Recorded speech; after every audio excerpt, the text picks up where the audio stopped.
নিজ মেয়েকে ধর্ষণের অভিযোগে এক বাবার বিরুদ্ধে আদালত দিয়েছেন সর্বোচ্চ সাজা, মৃত্যুদণ্ড। ঘটনাটি ঘটেছে মানিকগঞ্জে। দণ্ডপ্রাপ্ত ব্যক্তি আনোয়ার হোসেন আনু, যিনি যশোর জেলার বাসিন্দা হলেও মানিকগঞ্জে পরিবার নিয়ে ভাড়া বাসায় থাকতেন। এই ভয়াবহ ঘটনা ঘটে 2012 সালের 1 সেপ্টেম্বর রাতে। নিজ ঘরে নিজের মেয়েকে ধর্ষণ করেন আনোয়ার।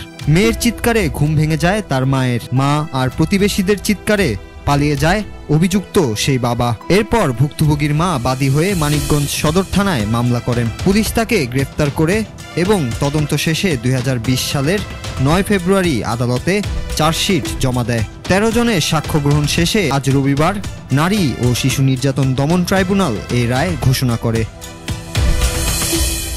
আনোয়ার হোসেন আনুকে মৃত্যুদণ্ডের পাশাপাশি 1 লাখ টাকা জরিমানাও করা হয়েছে। আদালতে রায় ঘোষণার সময় উপস্থিত ছিলেন আসামি। বিশ্লেষকরা বলছেন, এই রায় সমাজকে একটি স্পষ্ট বার্তা দেয়। পারিবারিক সম্পর্কের আড়ালেও যারা নারকীয় অপরাধে লিপ্ত হয়, আইনের চোখে তারা কখনোই ছাড় পাবে না। Noor Raju, Bangla TV news desk.